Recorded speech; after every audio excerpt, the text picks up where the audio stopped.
Hi, everybody. Welcome to Fireside Chat number 321. I'm Dennis Prager. And a few times a year, very few, I have a guest. Nearly all the Fireside Chats are just you and I. Is it are just you and I or are just you and me? Now, I know most people don't care, but I do. In any event, on occasion, I have a guest. And this is a special guest, as it were. Well, it is a special guest. If I'm interested in a public figure, I'm interested in the people in their lives and their family specifically. So I have two sons, and I'm going to have as my guest today one of my sons, my younger one, Aaron Prager, and he was born in 1992. By the way, does that make you a millennial? I have no idea how these terms are precisely defined. That's a millennial? It would be millennial. I'm pretty sure that Gen Z starts 95. Oh, really? There's an actual date. Yeah. That's that. Okay. So you made the millennial crowd. Yeah. Aaron has a very, very interesting story.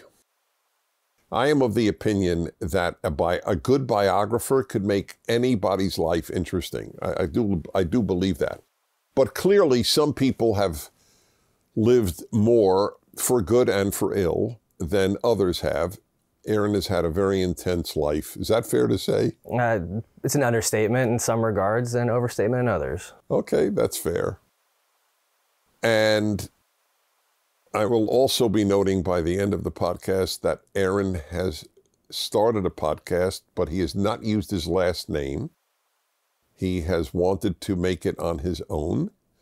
So this is a debut of announcing your podcast. So it's a big deal. Yeah, I'm sure we'll get into it more, but there is definitely an element that I wanted to, and it goes hand in hand with the fact that I am 7.5 years in recovery, that when I did get sober, I needed to separate myself from the Prager last name, if you will, to create my own identity, learn who I was, and ultimately through my recovery program, gain a new relationship with God.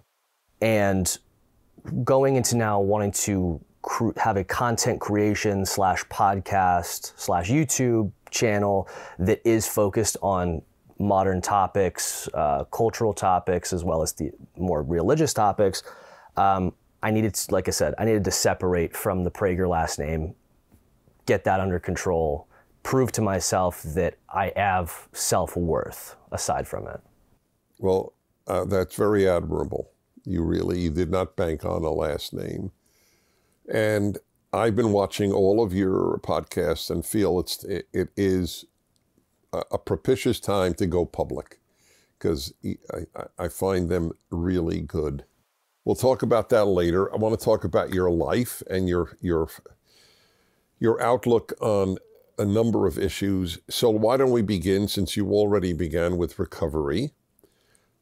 So let's tell the basic story of you and alcohol and drugs. Okay. I think the place to start is, and something that I feel a lot of people can relate with who are alcoholic, drug addicted as well, is the feeling of, I remember the first time I got sufficiently intoxicated, I said to myself, I want to feel like this every single day.